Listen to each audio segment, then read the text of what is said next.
Hello and welcome to lesson number 4 in our series on MikroTik scripting.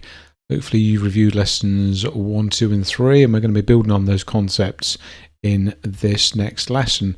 So in terms of what we're going to cover, we're going to have a look at the quick revisit of the solution overview for the project that we're building. We're going to have a look at the requirements of the specific script we're building in this video. I will actually then go through the code creation process, do some code testing, and there's actually quite a lot of new concepts and commands in this video, so it's going to be quite a demanding one if you're a complete beginner with MikroTik scripting, but hopefully it's one of those that you can revisit and analyze and learn plenty from. So just to revisit our project overview, this is the software project that we're building over the series of videos.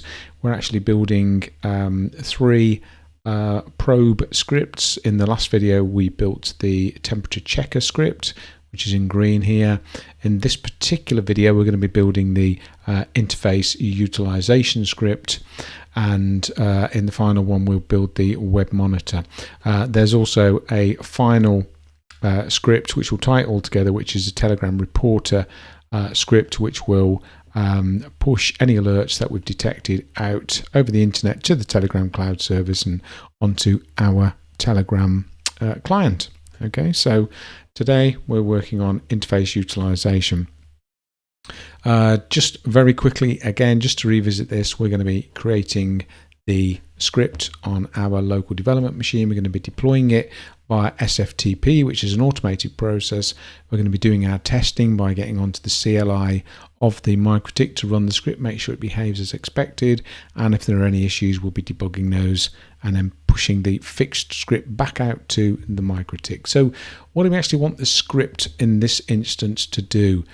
What we're looking for is a script which will regularly check the utilization of an interface on the MikroTik and tell us if a usage utilization has been exceeded. So for instance, if we wanted to be alerted whenever the WAN interface of our MikroTik went above 100 megabits per second, we could get an alert generated and it will pop up on the Telegram application, and also we'll put a message in the system log.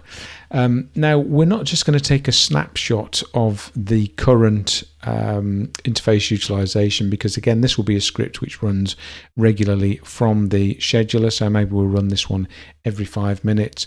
We don't just want to take a snapshot of one interface utilization measurement. You tend to find that bandwidth utilization is very bursty, and it's almost a game of chance as to what value you get. You could just look at one instance in time and it's very high, but then a few seconds later it could be down to more reasonable thresholds. So what we'll do, we'll actually take an average of 10 samples and we'll use that to determine whether or not we've exceeded our utilization. We'll actually take 10 samples with a 1 second interval between each sample, average them out, and then determine whether that exceeds the threshold that we've set for the script. If the threshold is exceeded, we'll put a message in the system log as we did for the last script, and what we'll also do is push an error message into the Telegram queue global variable, which we spoke about in the last video. Again, we'll run this one from the scheduler as we will with all of the scripts. Now the actual command that we want to run as to provide us the data is a little bit different in this particular video. We're actually going to use the command on screen, which is /interface monitor traffic interface equals, and then an interface name, and then we'll use the as value and once qualifiers for that.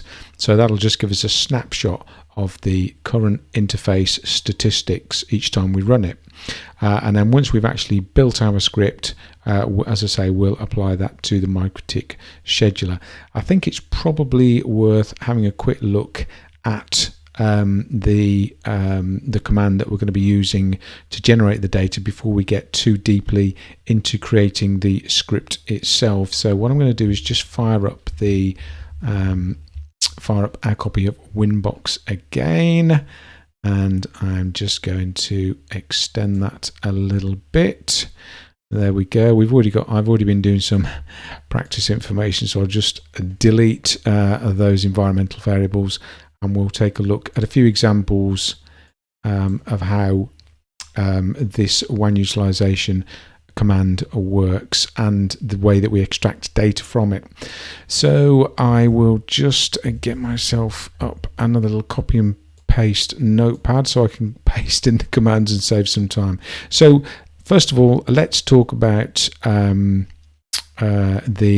array data type, which we used in the previous script for the Telegram queue. But I'm just going to delve into that in a little bit more detail because I'm going to use that quite deeply in this particular script. So what I'm just going to show you on screen now is how we would create a typical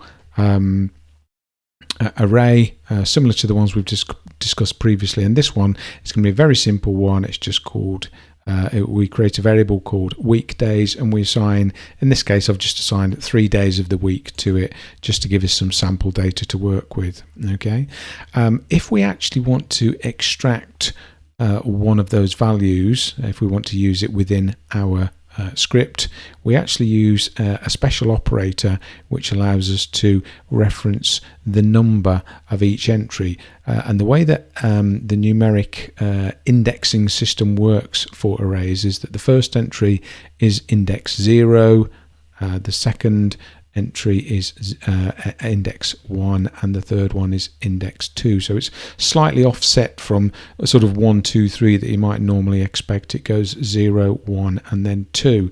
So if we wanted to pull out the first entry from this array, we'd put this command in here, and you can see that that's actually pulled out the first entry in the array, which is MON, which is short for Monday. Okay, so it's all pretty straightforward up to now. But in this particular script, we need to be able to manipulate a slightly extended version of the array. There are two types of array we can create. There's what I call a list type, which is just a series of values, as we've got on screen at the moment. But there's also a key value pair version of an array which we can create, which actually for each entry we have the name of the entry, and then we have the value of the entries. And I'll just put a copy of an example on screen.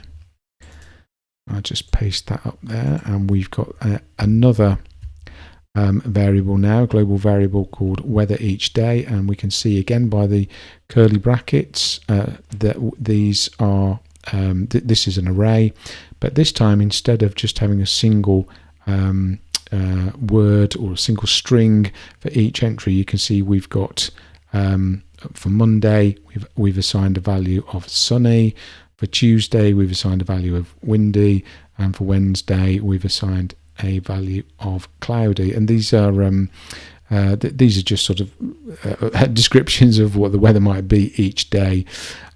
So if we actually want to extract the weather for a specific day using this particular array, the way we do that, instead of using a numeric index, we actually use the name of the entry. So in this particular case, if we want to look at what the weather is going to be on Tuesday, we're using the name of the variable again. We use this little operator, which is a dash and a right angle bracket, and then we put the name of the entry that we want to recover. So in this case, it's Tuesday. So if I hit return there, you can see we've got a value of windy, which has been pulled back for the entry which is called Tuesday. So that just gives you an idea of how arrays, the two types of array work when we need to recover data from them. Just looking at this, hopefully a lot of this makes sense. We're using the put command to output a value onto the CLI. We're using the $ in front of the name of the variable to recover the value of the array.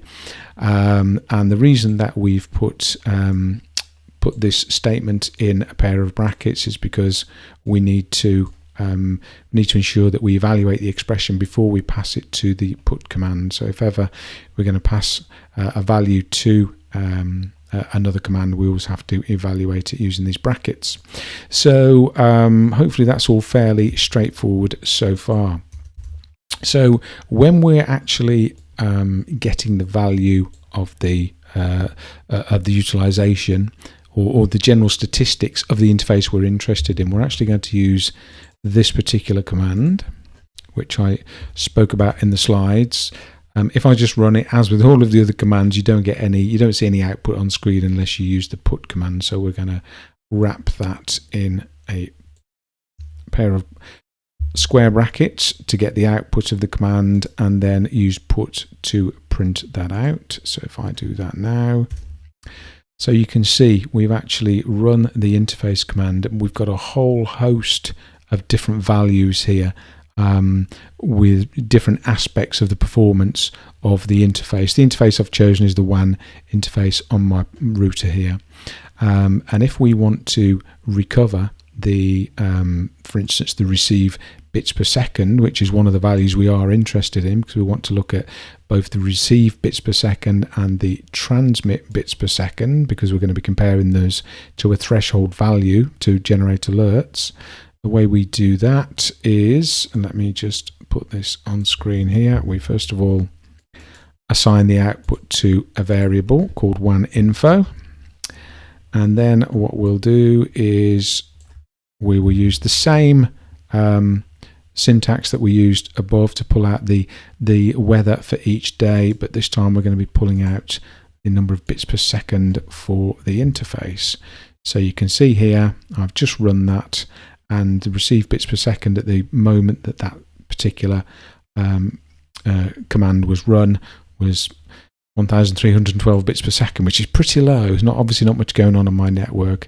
And we can also, if I change this to TX bits per second, we can see that we've got 65024. So that's not a huge amount going on. So what I'm just going to do very quickly, just to sort of demonstrate how this changes, I'm going to run a very quick speed test on a phone I've got here, and we can see how the values change over time, just for a bit of an indication of what's going on under the hood when we're sort of taking these samples. So I'm just going to kick that off now. And so that's just starting to download. So what I'll do is I'll run the command again, and then let's have a look at the receive bits per second, because it's just doing a download at the moment, and you can see that's jumped up to, is that 49 megabits per second, because this is all in bits per second, and we'll actually convert this within our script to something a bit more usable, but you get an idea of what's going on here.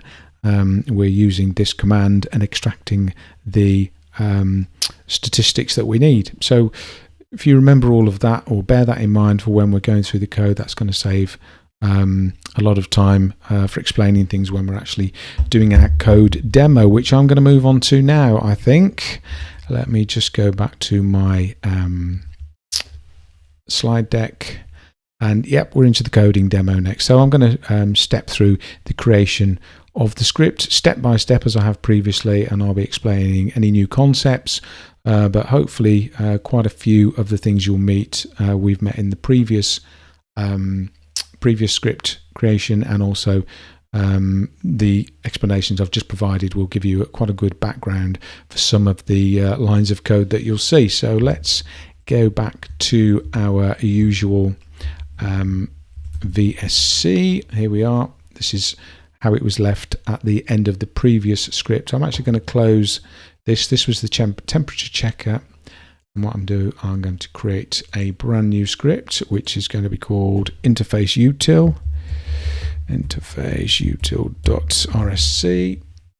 and make sure I spelled it correctly. Yep, that looks good. Okay, so we're now going to be creating the script here. So again, I'm going to paste in blocks of code, probably slightly more aggressively than previously, so we can sort of get through this relatively quickly. I'll obviously stop and explain things which are new and might be a little bit tricky to get to grips with. So the first thing we're going to do is I've pasted in a comment just to advise what this is about. I've actually, you see quite a few more comments in this just to sort of make things a little bit clearer because it is getting a little bit more complex. We're actually setting an initial debug flag as we did at the end of the previous script that we created, so we can enable and disable debugging. We're actually creating the global Telegram queue script. Telegram queue variable that allows us to be able to access whatever the current value is of Telegram queue. If we don't do this step, then we can't, although it's a global variable, we can't access it within this script. So we have to do this initial declaration of the variable, and then when we've got alerts, we can just push values into it as we saw on the previous script. The next part we're going to do is a new concept, so I'll spend a few moments on this. I'll paste it up on screen, and you can see from the comment there, this is a function that we're creating. We've not met functions before, so I'll just describe this briefly. A function is a block of code which we'd like to execute within our script multiple times. Rather than keep pasting the same set of commands time and time again, we just define them once, and then we can actually just call that block of code from within the script and just keep running it to give us whatever result is generated by the function. And just to sort of give a bit of background here, the reason that I've created this is because, I don't know if you remember in the previous scripts, trying to print out debug messages was quite painful. We kept having to do if statements, and we had to then do a put statement, and trying to do that many times throughout the script gets quite messy and has lots and lots of code. So what this particular function will do is it will allow us to, it will initially check whether or not debugging is enabled, and then if it is, it will actually print out to the CLI using the put command this string here. And we've got a little bit of a strange new variable here that we haven't seen before. You see it says $1. What the $1 is a parameter which can be passed to the function. So when we call this function, say if we've got a message we'd like to print out if debugging is enabled, we basically call the function, and we also put a little space after the name of the function and put in the actual message that we'd like printed out, which is the first parameter. So we can basically pass in different values into the function to give us different results each time, and this will become clearer when you actually have a look at it in use. Okay, which we're going to come to very, very soon. The reason we've had to declare debug in this script as a global variable rather than local, which we did previously, is because if we want to use variables within a function, we have to use global variables. It's just a quirk of the way that RouterOS works. We just have to observe the rule, and also when we're declaring a function, it also always has to be a global variable. And if you actually have a look at what we've done here, we're just literally, a function is just a global variable, but instead of declaring a value, so instead of putting a value like hello world or number 1 or whatever value we would like to assign to it, we actually assign this block of code. So you can think of it as a global variable, and it's just got a block of code assigned to it instead of a number or a string or an IP address or whatever. And each time we reference the variable, we can it will execute this bit of code here, and we can pass in a parameter as shown by the $1 variable here.